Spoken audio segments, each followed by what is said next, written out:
Bienvenidos a Quienique TV. Hoy nos encontramos con Ricardo Lombana. Él es un abogado experto en derechos humanos, ha trabajado muchísimo con libertad de expresión y es nuestro invitado para hablar sobre la política panameña, porque él es candidato independiente para llegar a la primera magistratura de este país. Bienvenido. Hola. Ricardo. Muchas gracias por la entrevista. Es un placer conversar contigo. Bueno, para nosotros también. Yo quisiera que arrancáramos con un tema que está hoy en la primera plana de todos los medios, y es el reclamo que usted hizo ante el Tribunal Electoral, porque entiendo que no le habían contabilizado 20.400 y pico de firmas que tenía recolectadas. ¿Qué pasó? Lo que pasó fue lo siguiente. Desde el día 1, el tribunal ha establecido unas reglas, ¿no? Basta con decir que con todo lo que ha ocurrido, el Tribunal Electoral ha demostrado que no estaba preparado para una avalancha de candidaturas de libre postulación y para una avalancha de firmas que estamos presentando los candidatos a la libre postulación. Además de no estar preparado, ha ido como tratando de ordenar el proceso y establecer unas reglas que son muy importantes. Y es que las firmas se tienen que depurar, revisar e informar a la ciudadanía en el orden en que los candidatos van presentando las firmas, para no crear ventajas ni desventajas para nadie. Todo el mundo con la misma vara. Usted ha dado esta pelea contra lo que usted considera que estuvo mal por parte del Tribunal Electoral. Eso quiere decir que este tribunal también debe ser sujeto de reforma, y si van a una constituyente, ¿este sería un punto? Mira, el país institucionalmente requiere mucha reforma y requiere un replanteamiento. Esa es parte de nuestro mensaje, de nuestra visión, y el tribunal no escapa de ello. El tribunal también necesita modernizarse. Ya no solo tenemos que hablar de reformas electorales, creo que Panamá necesita un nuevo marco jurídico electoral, porque la democracia ha cambiado. La democracia está cambiando. Mira lo que está pasando en todo el mundo. Cada vez más los ciudadanos quieren participar de formas no tradicionales, y cada vez más los partidos como estructuras entran en crisis por los desencantos de tantos años y por los escándalos y demás, y la gente siente que la representatividad que el sistema da no está garantizada ahora mismo por las reglas del juego. Entonces, una de esas grandes transformaciones que el país tiene que enfrentar es cómo le damos la vuelta, cómo logramos interpretar los cambios que está dando la democracia para permitir mayor participación sin que te obliguen a inscribirte en un partido. Eso le quería preguntar. Usted habla de desencanto. Esto quiere decir que está llegando la hora de que haya un presidente o una presidenta que venga por firmas, que sea escogida previamente por el pueblo, y que los partidos están agonizando o siguen vigentes. No, los partidos siguen vigentes. Yo quiero dejar muy claro eso. Mi discurso no es un discurso antipartido o que los partidos deben desaparecer. Nada de esto. Todo lo contrario. Esto es una oportunidad. El país está listo y debe darle la oportunidad a una candidatura independiente para la presidencia de la República y para muchos cargos de elección popular en diputaciones, alcaldes y representantes de corregimiento. Es la avenida que va a permitir hacer las reformas que el sistema necesita, que no la van a hacer los partidos políticos, para que precisamente los partidos puedan oxigenarse, que los requisitos puedan cambiar, que los subsidios públicos sean mejor justificados y muchas cosas que tienen que ver con la regla de la formación y subsistencia de los partidos políticos sean replanteados. Para decirlo en términos deportivos, que a mí me gusta mucho el deporte, los partidos tienen que irse a sentarse en el banquillo, ¿no? Por la duración de este encuentro. En la banca. En la banca, ¿no? Replanteen la estrategia de juego, replanteemos el país, el estadio, el reglamento, y con mucho gusto todos seguimos jugando, pero esto no va por buen camino en manos del mismo sistema que lo ha tenido. A lo largo de la campaña usted ha planteado la necesidad de una reforma constitucional. ¿Está preparado el pueblo panameño para votar por una constituyente? Bueno, yo siento que siempre se dice que no estamos listos, y eso no se sabe hasta que se hace. Le tenemos miedo a un riesgo. Todos los procesos constituyentes tienen algún nivel de incertidumbre, sean en Panamá o sean en cualquier parte del mundo. Pero estamos ante dos alternativas. O nos abocamos a un proceso constituyente que pueda interrumpir el deterioro, porque ya sabemos hacia dónde nos lleva ese deterioro, o seguimos apostando por lo mismo, O sea, seguimos en la misma espiral que va a terminar con debilitar y destruir la democracia. Entonces yo pienso que llegó el momento en que asumamos el riesgo, porque el camino de salida del atolladero en el que nos encontramos no está lleno de rosas. Va a ser empedrado y una constituyente sí es un camino difícil, pero no tenemos otra alternativa. La otra alternativa es aceptar que sigamos en lo mismo. Hay un aspecto que me llama la atención y es por qué los panameños están empeñados en que no haya reelección. ¿Qué es lo que pasa con la Asamblea? ¿Por qué no quieren que ellos mismos se elijan y se reelijan? La campaña es una campaña ciudadana. Empezó hace ya un tiempo. Un grupo de ciudadanos la organizó y ha ido cogiendo fuerza y nosotros hemos manifestado públicamente que apoyamos. Y no necesariamente porque consideremos que todos y cada uno de los que están en la Asamblea, por ejemplo, no han hecho bien su trabajo. Yo creo que hay excepciones, pero es un sentimiento ciudadano de que esta es la única forma que tenemos de librarnos de este sistema. ¿Qué ocurre? Los diputados tienen nuestros fondos. Ellos reciben subsidios a través de los partidos políticos. 2. Se ha descubierto el gran escándalo de las planillas 080 y otras planillas secretas, ocultas, que son dineros públicos para que ellos puedan reelegirse. O sea, además de eso, tienen un salario que se los paga a todos los panameños con sus impuestos. Además de eso, no tienen que rendir cuentas por faltar a la Asamblea y dedicarse a hacer política. Tienen todas las ventajas para poder mantenerse y reelegirse indefinidamente. Entonces, si la Asamblea no va a cambiar las reglas del juego, porque no se las va a cambiar a ella misma, ¿cuál es la forma entonces de poder renovar la Asamblea? Una constitución nueva. Entonces, uno, no a la reelección para apostar a que haya caras nuevas y tenemos que ir a un proceso constituyente y por eso nosotros no hemos variado nuestra posición desde el día 1. Constituyente es el camino, no la solución, la puerta de entrada a un proceso de transformación de la República de Panamá. En caso de que, digamos, usted no llegue a un punto muy alto en la recolección de firmas, usted es un candidato que tiene prestigio, ha hecho programas de televisión, ¿estaría dispuesto a hacer la fórmula presidencial de otro candidato que tenga más fuerza, así sea de algún partido?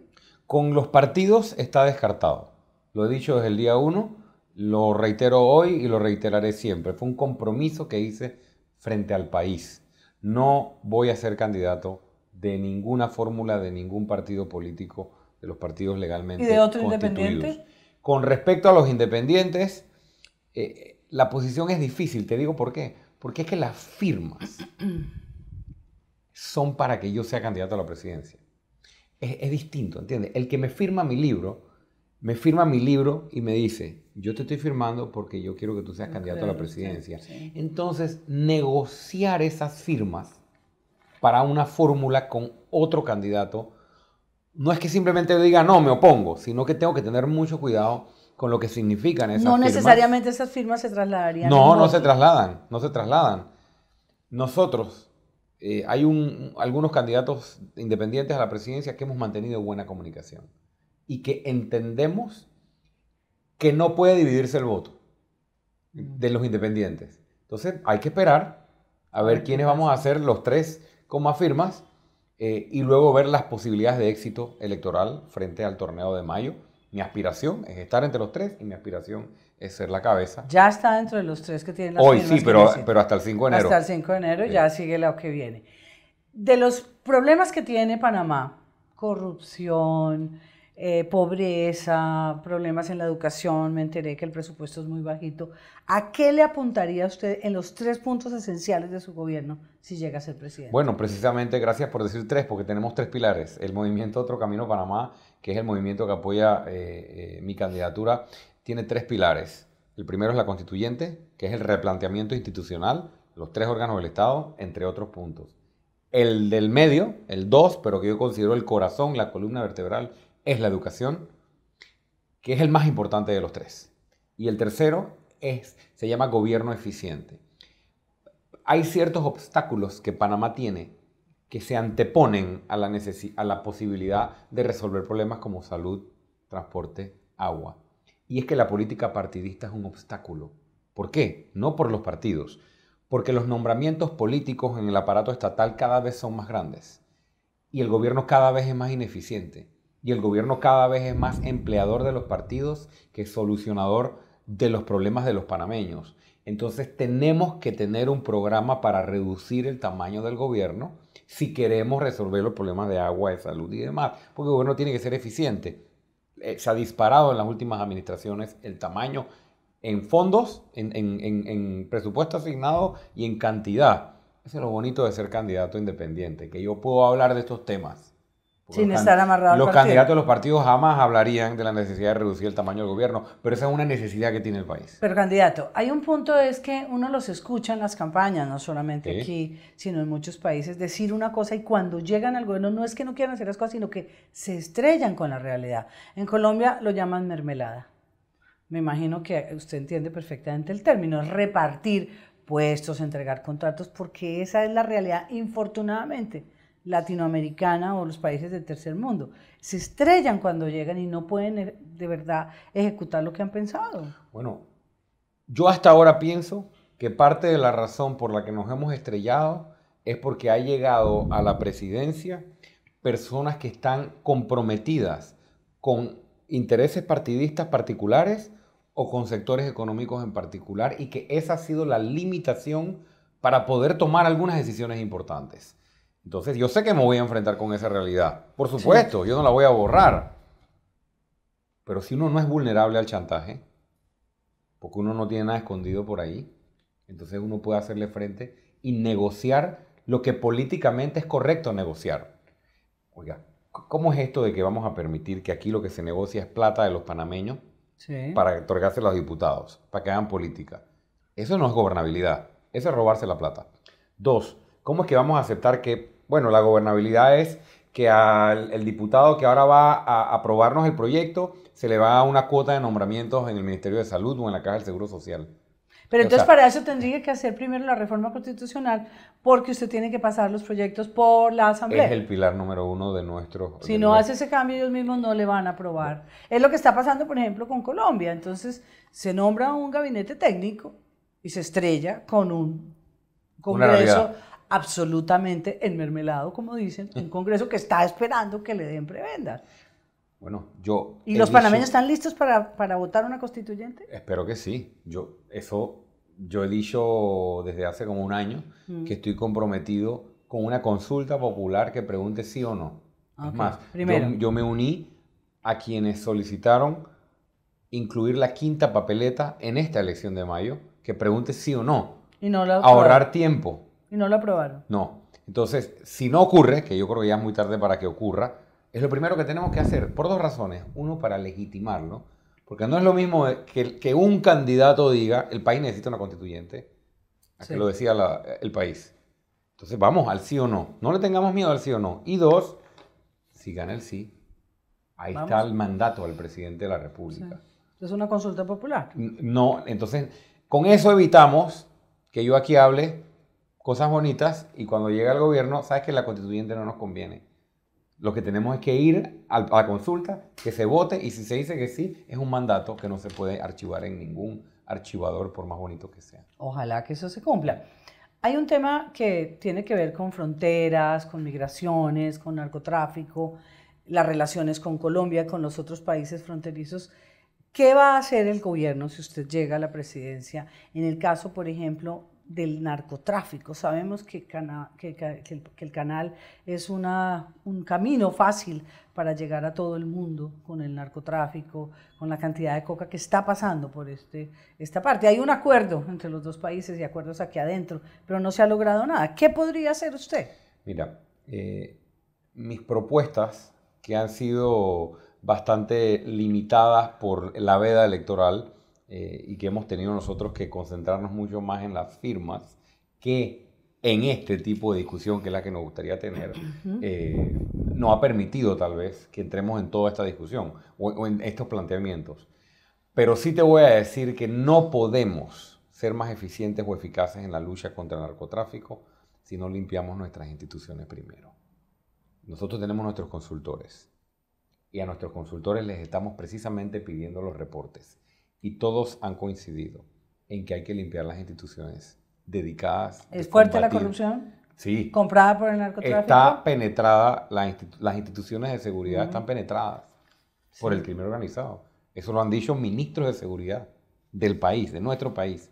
Lo han reconocido frente a las cámaras, frente a la opinión pública. Entonces, si no atacamos eso, podemos hacer acuerdo con Colombia, con Costa Rica, podemos decir a los Estados Unidos que nos ayude, podemos compartir información de inteligencia, podemos invertir 50 millones de dólares más al año, lo que sea.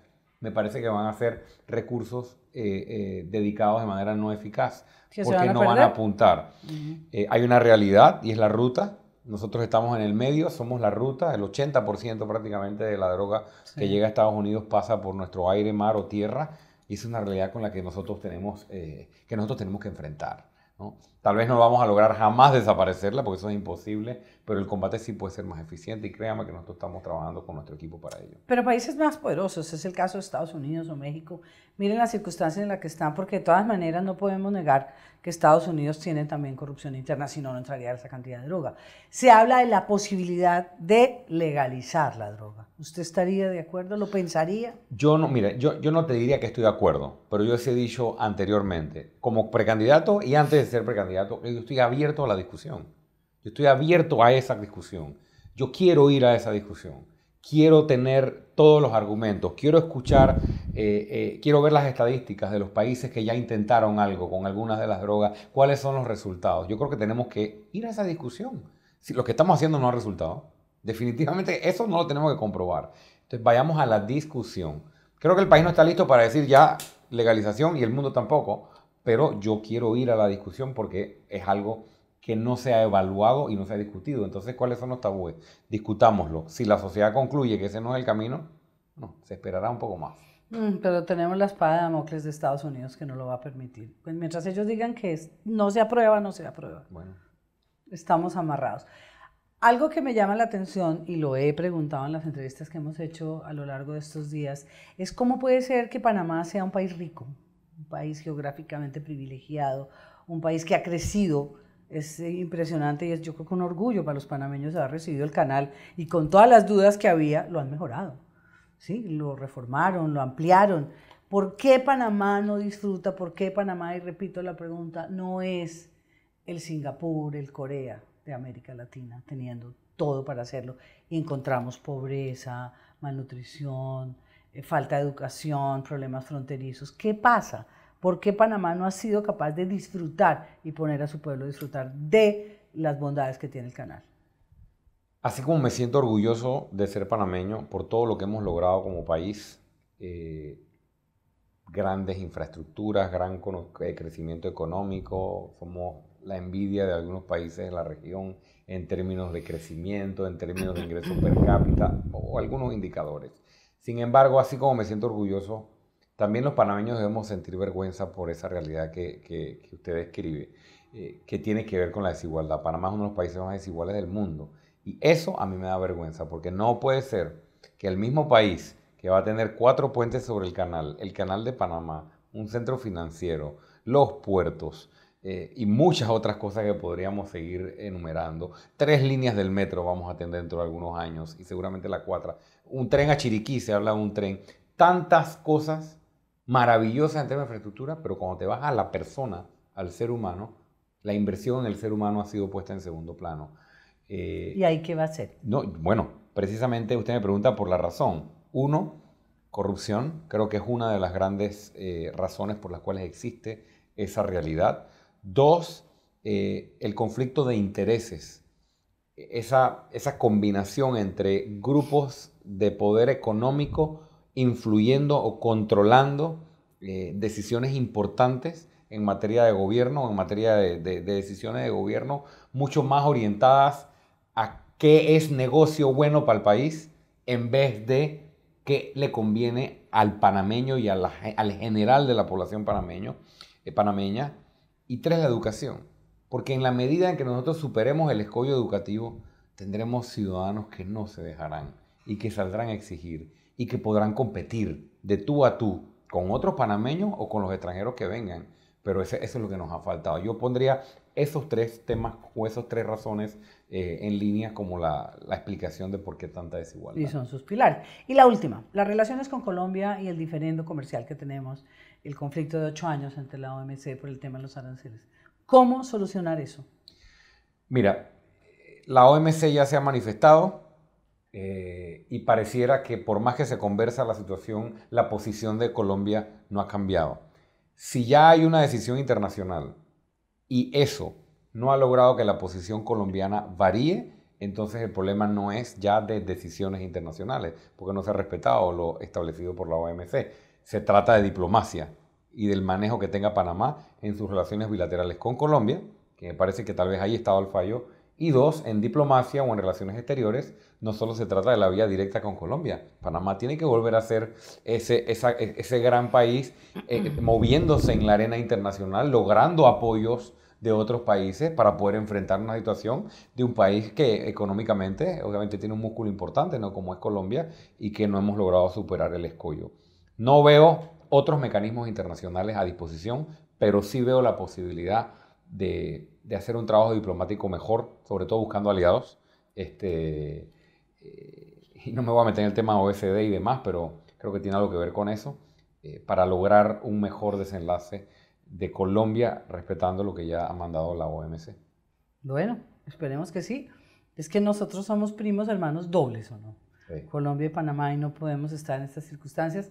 Muy amable, Ricardo Lombana, candidato independiente. De verdad que es muy interesante escucharlo y ver una opinión y una opción completamente distinta a Panamá. De verdad le deseo la mejor de las suertes y muchas gracias por haber aceptado. Gracias a ustedes por la entrevista y quiero hacer solo un comentario final. Yo tengo 45 años. Casi la mitad de los votantes del 2019 tienen 45 años o menos. Yo soy parte de una generación que ha visto todo lo que ha pasado en los últimos 30 años y está dando un paso adelante y está diciendo, ¿saben qué? Nos toca a nosotros. Nos toca a nosotros asumir una responsabilidad de darle otro rumbo a este país, porque somos nosotros y los que vienen detrás los que van a vivir las consecuencias de no cambiar de rumbo del 2019 en adelante. Gracias por la entrevista. No, esperemos que esta sea la opción de la gente joven, de la gente que de verdad ha visto lo que ha pasado con su país y que tal vez es la hora de transformarla. Muchas gracias y esperamos en otra oportunidad tener a Ricardo Lombana aquí en Quién y Qué TV.